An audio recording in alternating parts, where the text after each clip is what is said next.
akar ketamakan. Terambil dari Lukas pasal 12 ayat yang ke-18 berbunyi demikian. Lalu katanya, inilah yang akan aku perbuat. Aku akan merombak lumbung-lumbungku, dan aku akan mendirikan yang lebih besar, dan aku akan menyimpan di dalamnya segala gandum dan barang-barangku. Berbicara mengenai tanaman, kita semua tentu tidak asing dengan yang namanya akar. Secara bagian tanaman, akar merupakan bagian dari suatu tanaman yang terdapat di dalam tanah yang memiliki fungsi sebagai pengisap air serta zat makanan yang akan membantu tumbuh kembangnya suatu tanaman.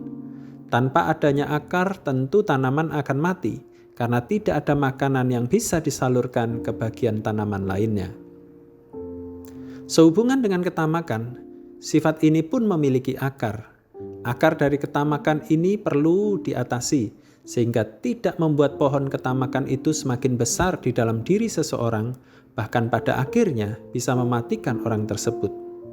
Pada ayat 18, kita dapat menemukan dalam perumpamaan yang diberikan Tuhan Yesus, orang kaya di dalam perumpamaan tersebut terus-menerus mengatakan, aku, dan aku.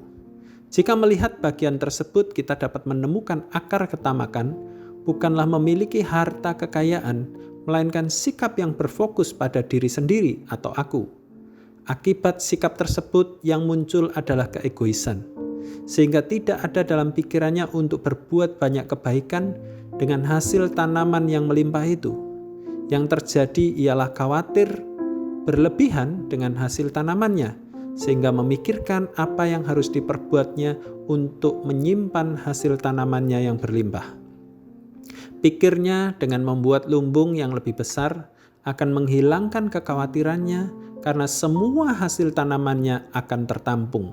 Padahal semakin besar lumbungnya, maka kemungkinan akan semakin besar lagi kekhawatirannya. Melalui bagian firman Tuhan yang telah dibaca dan direnungkan hari ini, kita telah menjadi tahu akar dari ketamakan adalah sikap hati yang berfokus pada diri sendiri atau aku. Dengan mengetahui hal tersebut, biarlah kita tidak lagi menjadi murid Kristus yang memfokuskan pada diri sendiri, entah itu karena khawatir berlebih ataupun hal lainnya. Biarlah hidup kita bisa fokus kepada Tuhan dan apa yang menjadi kehendak-Nya di dalam hidup kita. Kiranya Roh Kudus memampukan kita juga untuk meneladani sikap Tuhan Yesus yang bukan fokus kepada diri sendiri, tetapi fokus kepada kehendak Bapa. Akar ketamakan adalah berfokus untuk kepentingan diri sendiri. Tuhan Yesus memberkati.